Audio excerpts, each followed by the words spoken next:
Seperti apa sih? Apa manggilnya papa apa?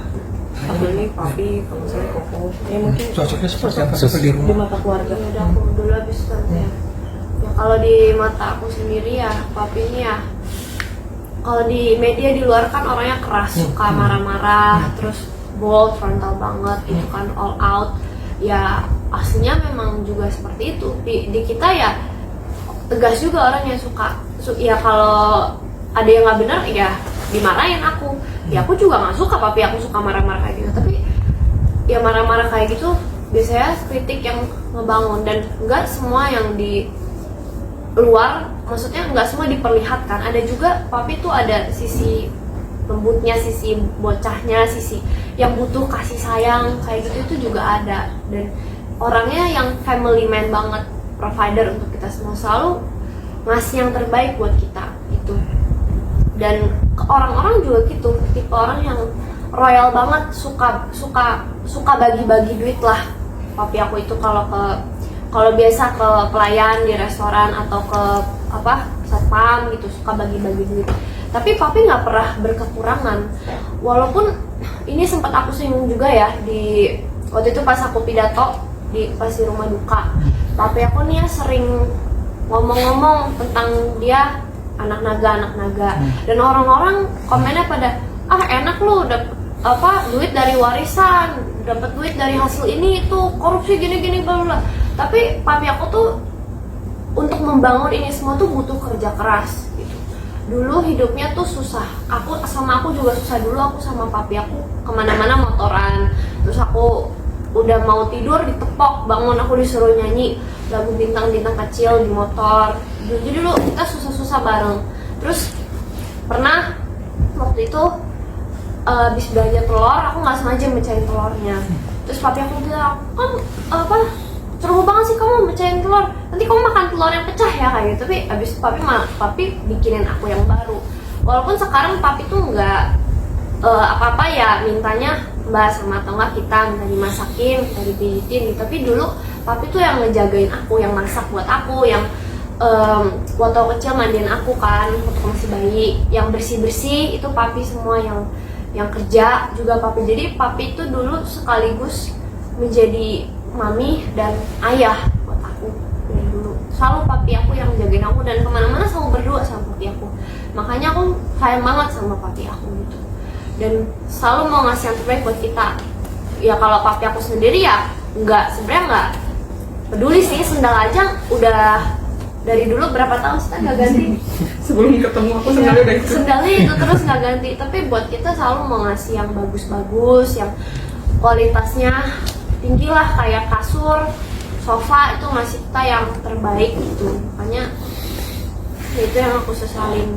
Harusnya papi bisa menikmati juga, tapi aku sudah cukup bersyukur sih. Aku sempat mikir waktu itu kan, kok papi ninggalin aku sih di saat sekarang aku berasa masih kecil dan masih butuh papi aku. Tapi aku mikir, waktu itu tante aku bilang gini, papi tuh ninggalin kita bukan karena papi mau ninggalin kita, tapi emang udah nggak kuat aja, udah lemes ya. Aku nggak bisa ngebayangin rasanya gimana, pasti sakit banget. Di situ aku mikir, Tuhan kenapa ngambil papi aku secepat ini? Kenapa nggak nanti aja tunggu aku udah nikah, tunggu aku udah punya anak? Tapi mungkin teman-teman di sini ingat yang waktu papi aku waktu itu masih di penjara, dan aku waktu itu sempat nggak bisa dapat pengobatan, dihalang-halangin lah sama oknum dari sana.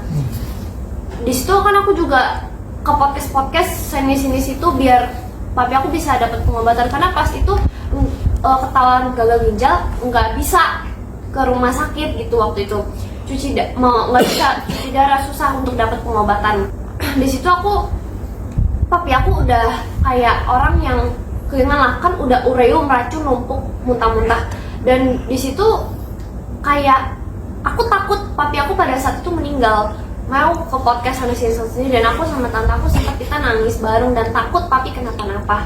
Tapi untungnya Tuhan baik, dan di saat itu bisa aja papi aku meninggal karena racunnya udah numpuk, kan ginjalnya nggak berfungsi, racunnya udah numpuk. Di saat itu bisa aja Tuhan kalau mau ambil, tapi Tuhan memberikan aku dan keluarga 1 tahun kebersamaan lagi setelah keluar dari penjara.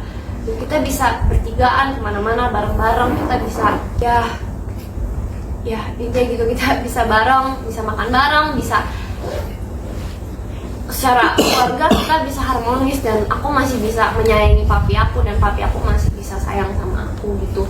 Aku waktu SMP nggak begitu dekat sama papi aku karena papi aku juga tipikal orang yang keras, tapi nggak tahu kenapa karena di situ pada saat papi aku masuk penjara, aku kayak ngerasa papi aku ini juga anak yang butuh kasih sayang gitu. Kayak papi aku juga kayak anak kecil yang butuh disayang gitu loh. Kadang bertingkah kayak bocil, apalagi kalau ke tante aku muy kayak gitu. Walaupun pasti di sini nggak ada yang nyala, karena papi aku kalau di podcast kan marah-marah terus bentak-bentak oknum polisi lah. Tapi kalau sama keluarga ya kayak gitu, suka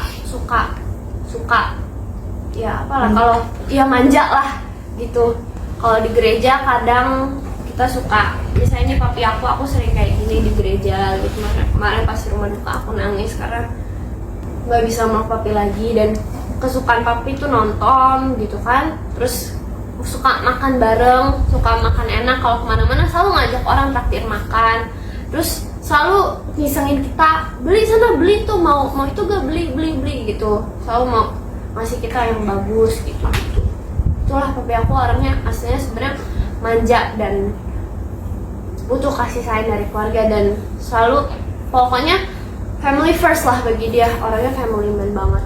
Bagi aku sih papi aku sosok yang seperti itu ya, dan juga bener-bener pintar banget orangnya, dan ya ngedidik aku juga keras sih, tapi papi aku sayang sama aku, dan ya aku diberikan ilmu juga. Jadi aku setelah ini itu nanti dulu deh. Aku kebanyakan ngomong kayaknya. Udah panjang lebar sama Kak. Ya intinya kalau meskipun di luar kelihatannya keras, marah-marah, tapi aslinya lemah lembut dan baik hati. Dia keras begitu karena dia sayang sih. Kita semua juga gitu, kalau dia sayang ya dia akan kerasin. Kalau dia nggak sayang ya dia akan cuek aja, bodo amat. Bahkan kadang beberapa kali sempat, kalau misalnya ngobrol sama kita ya, kadang kan ada pesaing atau apa gitu kalau bisnis. Kadang-kadang kita kayak, kok itu ini loh, kayak bukan gimana sih, cuman kayak ngobrol aja, kok ini loh dia kayaknya mau ikut-ikut kita nih, kok mau bikin ini, dia bikin ini. Setiap kali ada yang kayak begitu dia tuh selalu udah biarin aja gitu.